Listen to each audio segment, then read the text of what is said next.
Subscribe करें और हमारे साथ जुड़े रहें, क्योंकि असल मजा तो अभी बाकी है। चौही करेगी जूही की मदद और जूही दोबारा बनेगी भूत, डराएगी रॉली को।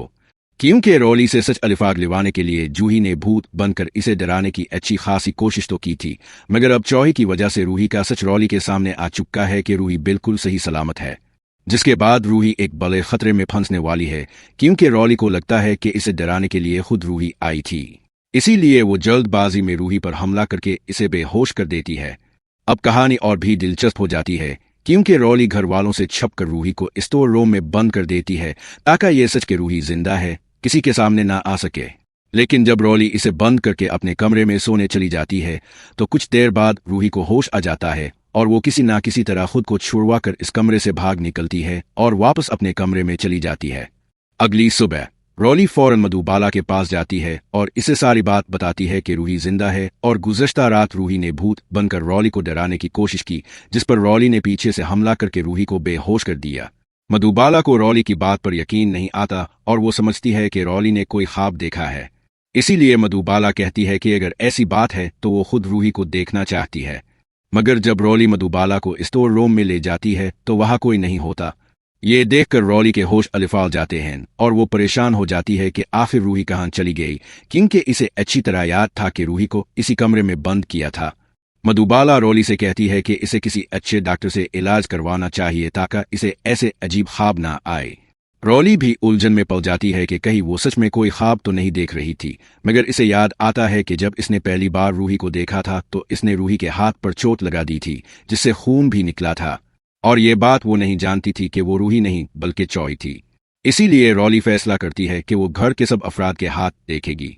वो फौरन आया के पास पहुंचती है, मगर जब वो आया का हाथ देखती है तो इस पर कोई चोट का निशान नहीं होता, जिससे रूही को सब बात समझ आ जाती है कि रात को चौही ने ही रॉली को डराने की कोशिश की थी। अब रूही को खतरा महसूस होता है कि अगर रॉली ने चौही के हाथ पर चोट का निशान देख लिया तो सच सामने आ जाएगा। इसीलिए रूही आया का रूप धार कर किसी बहाने से जूही को खबरदार करती है कि रॉली आया के हाथ पर कुछ ढूंढ रही थी।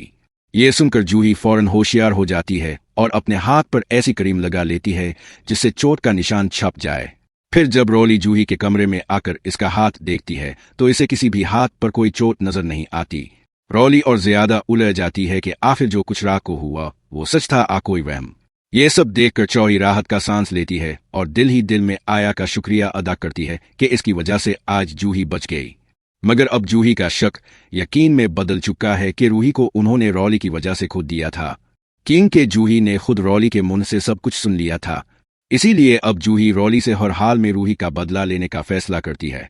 वो एक बार फिर रॉली को भूत बनकर डराएगी और इससे सच उगलवाने पर मजबूर करेगी ताकि सबको पता चल सके कि नाहर और रूही का एक्सीडेंट रॉली की वजह से हुआ था। अब रूही चौही पर नजर रखेगी और इसकी मदद करेगी, क्योंकि रूही को पता चल चुका है कि चौही ये सब रॉली का सच सामने लाने के लिए कर रही है। इसी दौरान जूही के सामने रॉली का एक और आउट सामने आता है कि रॉली एउटी हमल की अदाकारी कर रही है। जूही ये सब समर को भी बता देती है और दोनों चुपके से रॉली का टेस्ट करवाकर सबके सामने इसका पूल खोल देते हैं कि रॉली अब तक सबको धोखा दे रही थी। इसी के साथ नाहार भी ठीक हो जाता है, क्योंकि रूही ने इस दिन रॉली के लाए हुए इंजेक्शन की दवा बदल दी थी, जिसकी वजह से इस पर इसका कोई असर नहीं हुआ। अब नाहार और रूही सबको बताते हैं कि उनकी गाड़ी के ब्रेक रॉली ने ही खराब किए थे, और जब जूही ने रॉली के खिलाफ सारे सबूत जमा कर लिए थे तो खुद को बचाने के लिए रॉली ने झूठी हमल की कहानी गढ़ ली।